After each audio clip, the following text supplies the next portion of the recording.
Hello engineers, আমরা আজকে এসেছি রাস্তায় ডাব্লিউএম এর উপরে ফিল্ড ডেন্সিটি টেস্ট করার জন্য। তা দেখা যাক এই ফিল্ড ডেন্সিটি কতটা কী পাওয়া যায় আর কম্প্যাকশন কেমন হয়েছে সেটা দেখাই আমাদের এখন কাজ। চলেন আমরা দেখে নিই টেস্টটা কীভাবে করা।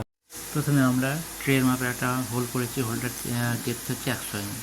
এরপর আমাদের কাজ হলো যে ম্যাটেরিয়ালসটা আমরা গর্ত থেকে পেলাম সেটার ময়েশ্চার চেক করা। সেই ময়েশ্চারটা চেক করা হচ্ছে র্যাপিড ময়েশ্চার মিটারের সাহায্যে। কারণ আমরা ময়েশ্চার মিটার দিয়ে ম্যাটেরিয়ালসের ময়েশ্চার কতটা আছে সেটা আমরা দেখে নিই।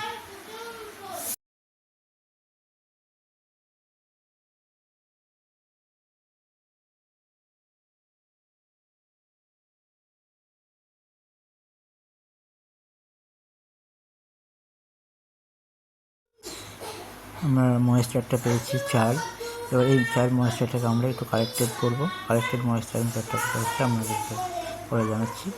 এরপর যে ম্যাটেরিয়ালসটা আমরা পেয়েছি গর্ত থেকে সেই ম্যাটেরিয়ালসের ওয়েটটা আমরা নোট করে নেব এবং পরে 6 কেজি সিলিন্ডারে বালি ভর্তি করে নিয়েছি। এই বালিটাকে এবার আমরা এই গর্তে ছাড়বো এবং গর্তে কতটা বালি গেল সেটা আমরা দেখে নিয়ে ওজনটা করবো।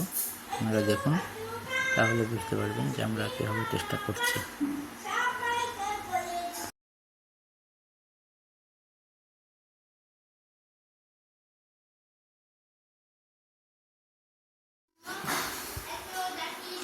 আমরা এখন গর্তটা চেক করে নিচ্ছি যে 100 mm ডেপথ হয়েছে কিনা। হ্যাঁ, ঠিক আছে, এখানে 100 mm ডেপথ আমরা করেছি। এবার বাড়িটাকে গর্তে প্রবেশ করানো হবে। দেখতে পাচ্ছেন বাড়িটা গর্তে যাচ্ছে। এবার কতটা বাড়ি গর্তে যাচ্ছে সেটা আমরা নোট করব আমাদের টেস্ট ফরম্যাটে।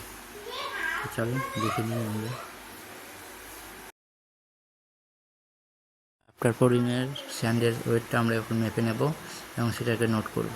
তারপরে আমরা দেখে নেব ওটা কতটা শিক্ষাত্র এসছে এবং আমাদের ল্যাবের ডেনসিটি ছিল 2.227 এবং আমরা পেয়েছি ফিল্ডে 2.19, অর্থাৎ 98%।